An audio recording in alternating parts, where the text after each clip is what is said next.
আউযু বিল্লাহি মিনাশ শাইতানির রাজিম বিসমিল্লাহির রহমানির রহিম। সাহাবা রাদিয়াল্লাহু তাআলা আনহুদের জামাতের জন্য মোবারকবাদ।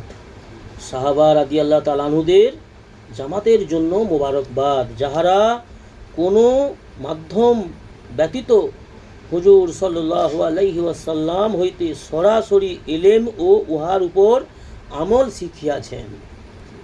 সাহাবাদের যে জামাত ছিল, সাহাবাদের যে একটি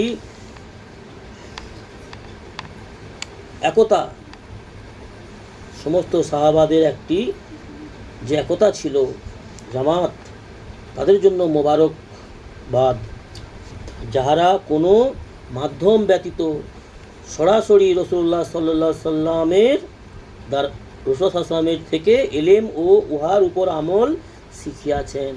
অতঃপর তাহারা এই ইলম সমূহকে শুধু নিজেদের পর্যন্ত সীমাবদ্ধ রাখেন নাই, বরং যে সমস্ত ইলম ও মারিফত তাহাদের অন্তরে সংরক্ষিত ছিল, তেনারা যে হাসিল করেছিলেন সাহাবাগণ রাসূল সাল্লাল্লাহু আলাইহি ওয়াসাল্লামের কাছ থেকে, ইলম ও মারিফত যে সমস্ত তাহাদের অন্তরে ছিল এবং যে সমস্ত আমল তাহারা করিতেন, উহা অন্যদের পর্যন্ত পৌঁছাইয়াছেন, অন্যদের কাছ পর্যন্ত পৌঁছে দিয়েছেন, যাতে করে অন্যরা, অর্থাৎ আনেওয়ালা উম্মতে মুহাম্মাদি, অর্থাৎ আমাদের পর্যন্ত, আমাদের পরে যারা আসবে তাদের কাছ পর্যন্ত পৌঁছানোর উদ্দেশ্যে তারা আমল করেছেন এবং পৌঁছে দিয়েছেন।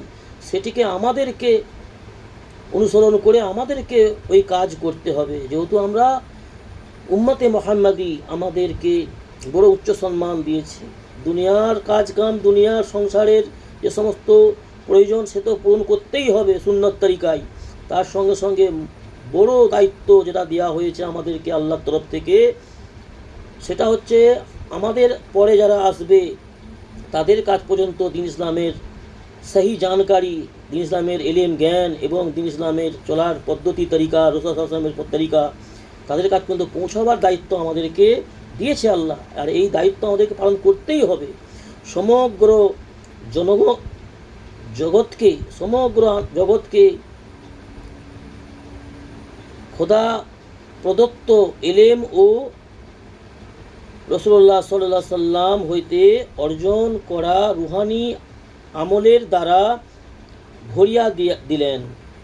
সাহাবা কেরামরা ভরিয়া দিলেন এবং ফলে সমগ্র জগৎ ইলম ও আলেমদের, সমগ্র জগৎ ইলম ও আলেমদের জন্য লালন কেন্দ্রে পরিণত হইল এবং মানুষ হেদায়েত ও নূরের ঝর্ণাধারায় রূপান্তরিত হইয়া ইবাদত ও খেলাফতের ভিত্তির উপর আসিয়া গেল। অর্থাৎ সাহাবা কেরামরা অধিক পরিমাণে কষ্ট ত্যাগ স্বীকার করার পরে দিন ইসলামের জন্য ঘর পরিবার পরিজনকে ছাড়িয়া দিন ইসলামকে প্রতিষ্ঠা করার উদ্দেশ্যে পৃথিবীর কোনায় কোনায় দিন ইসলামকে ছড়িয়ে দেওয়ার চিন্তা চেতনা নিয়ে প্রচেষ্টা করিয়া আল্লাহ তাহাদেরকে উচ্চ সম্মান দিয়েছেন। তারা তাদের জীবনে তারা এক একজন এক একটা শহরের, এক একটা দেশের গভর্নর হয়েছিলেন এবং উচ্চ সম্মানী হয়েছিলেন, সম্মান পেয়েছিলেন, খেলাফত কায়েম করেছিলেন। জি, সাহাবাদের জমানায় সমাজে কোনো রকম দুষ্কৃতি, কুকর্ম, নোংরা কাজ এবং চুরি, ছিনতাই, ডাকাত, জি, সমস্ত রকমের খারাপি থেকে সমাজকে মুক্ত করেছিলেন সাহাবা কেরাম রাদিয়াল্লাহু তাআলা আনহুরা। তাহাদের মেহনত, তাহাদের ত্যাগ, তাহাদের গম, উম্মতের গম ফিকির, আল্লাহর রাজামন্দির উদ্দেশ্য, তাহাদের রাসূল সাল্লাল্লাহু আলাইহি ওয়াসাল্লামের মহব্বত এবং সুন্নতকে মেনে চলার জজবা তাহাদের অন্তরে আল্লাহ ভরে দিয়েছিলেন। আল্লাহ তাহাদের উপর দয়া করেছিলেন, রহম করেছিলেন।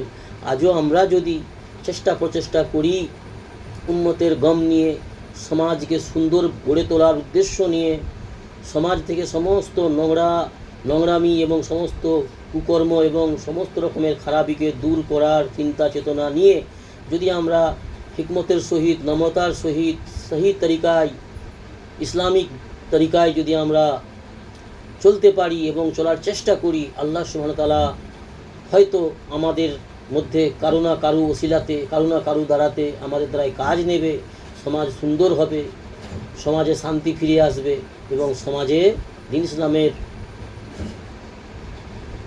আইন গঠিত হবে।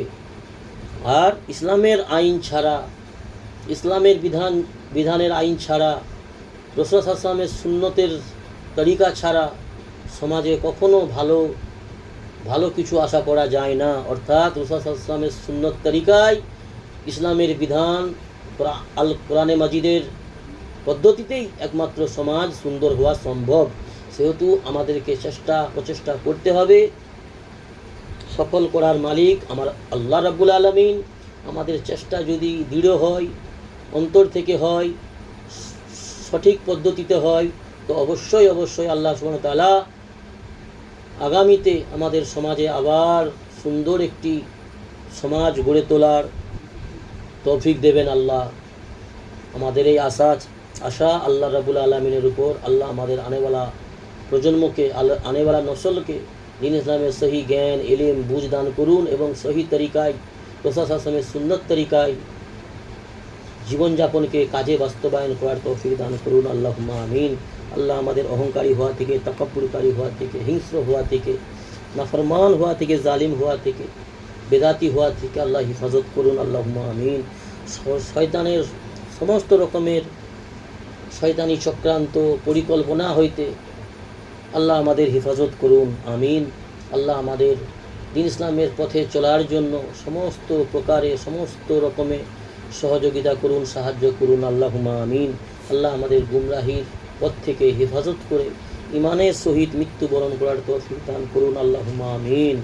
সুবহানাল্লাহি ওয়া বিহামদিহি, সুবহানাকা আল্লাহুম্মা ওয়া বিহামদিকা, নাস্তাগফিরুকা ওয়া নাতুবু ইলাইক। সুবহানা রাব্বিকা রাব্বিল ইজ্জাতি আম্মা ইয়াসিফুন ওয়া সালামুন আলাল মুরসালিন, আলহামদুলিল্লাহি রাব্বিল আলামিন।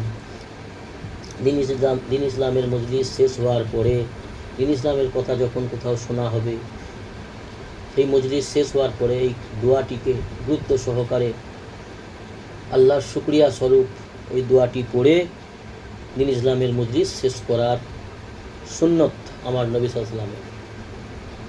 আমরা এই সমস্ত বিষয়ে আমরা অজ্ঞ। দ্বীন ইসলামের ইলমের ব্যাপারে আমরা অনেক দূরে, অনেক অজ্ঞ।